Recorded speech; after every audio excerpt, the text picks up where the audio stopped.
मित्रांनो नमस्कार. कायदेशीर माहिती देणाऱ्या माझ्या युट्यूब चॅनलमध्ये तुमचं स्वागत आहे. आजचा विषय बेदखल करण्याची सूचना. भारतातील विविध भाडे नियंत्रण कायद्यांच्या कलम 20 अंतर्गत ही कायदेशीर नोटीस असते, ज्याला इविक्शन नोटीस म्हणतात, ज्याला बेदखल करण्याची सूचना म्हणतात.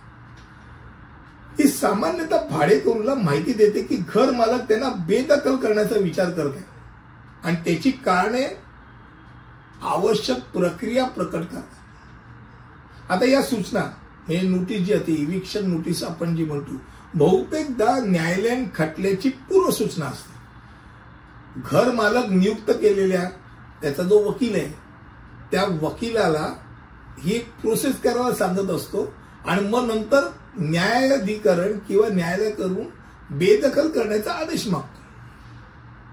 आता कलम 20 जी नोटीस आहे, ज्याला आपण इविक्शन नोटीस म्हणतो, भाडेकरूंना औपचारिकपणे कळवण्यासाठी वापरल्या जातात की त्याची भाडेपट्टा संपुष्टात येणार.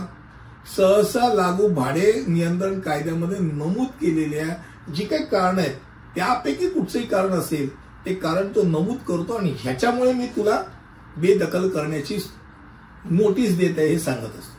आता अशी काय कारण आहेत की ज्या कारणामुळे बेदखल होऊ शकतो, ही कारण आपण पहिल्यांदा जाणून घ्या. पहिला भाग म्हणजे भाडंच न भरणे.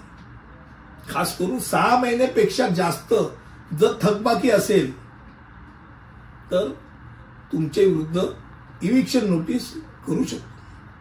किंवा क्रमांक 2, परवानगीशिवाय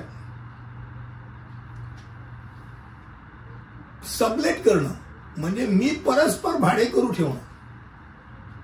तुम्हाला परवानगी नाही, पेईंग गेस्ट ठेवला असेल, भाड्याने दिली असेल, मालकाला माहिती असतं तर ठीक आहे, अन्यथा परवानगी नाही.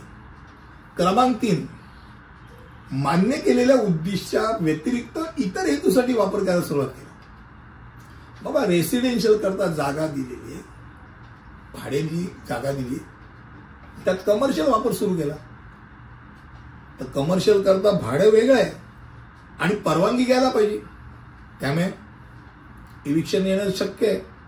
क्रमांक 4, शेजाऱ्यांना त्रास दिला जात असेल की नुसतं शेजारी तर इतरही काही मंडळी आहेत त्यांना त्रास दिला जात असेल, दारू पितोय, औरंगाबादच्या शिव्या घालतोय, हाणामारी करतोय,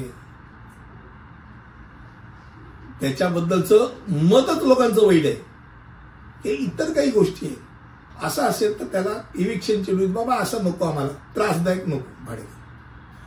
क्रमांक 5, वैयक्तिक वापरासाठी किंवा अवलंबून असलेल्या कुटुंबातील सदस्याच्या करता आवश्यक असेल तर घरमालक माझीच गरज आहे, तर मलाच राहायला जागा नाही किंवा माझ्या माणसाला जागा राहायला पाहिजे म्हणून मागू शकतो.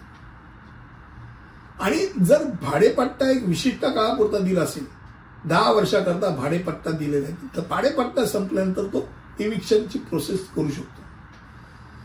सामान्यतः घर मालक भाडेकरूला कलम 20 अंतर्गत इविक्शनची नोटीस देऊन ती प्रोसेस सुरू करतो. जर भाडेकरूने दिलेल्या वेळेत सूचनांचं पालन केलं तर भाग वेगळा. पालन करण्यात तो अयशस्वी ठरला, उदाहरणार्थ जागा रिकामी करा, तर घर मालक निष्कासन आदेश मिळवण्यासाठी न्यायालयात दावा दाखल करू, न्यायालय बाहेर काढा, निष्कासित करा, इविक्ट करा. वेगवेगळ्या भारतीय राज्यांमध्ये वेगवेगळे नियम आहेत, पण भाडे नियंत्रण कायदा, खास करून महाराष्ट्रामध्ये महाराष्ट्र भाडे नियंत्रण कायदा 1999 मध्ये घर मालक पुनर्बांधणी करत असेल तर भाडेकरूंना नवीन इमारती ताब्यात घेण्याच्या अधिकारांवर विशिष्ट तरतुदी आहे. भाडेकरूंना मनमानी निष्कासनापासून हा कायदा संरक्षण देतो. कायद्यानुसार निष्कासनासाठी घरमालकाकडे सुद्धा वैध आधार ह्या कायद्यामध्ये दिलेले, ते दोन्हींना एक प्रकारचं एक प्रोटेक्शन आहे. त्यामुळे घर मालक आणि भाडेकरू दोघांनाही त्यांच्या ह्याच्यात भाडेकरू नियंत्रण कायद्यामध्ये काय आहे ही माहिती ठेवणं गरजेचं आहे.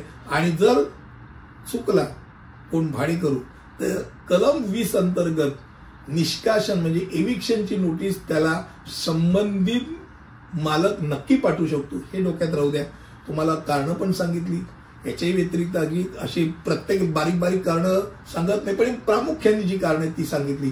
आणि मला वाटतं थोडक्यात याची आपण माहिती घेतली. पुढील व्हिडिओमध्ये असंच काहीतरी घेऊन येईल. तिथपर्यंत इथे थांबतो. धन्यवाद.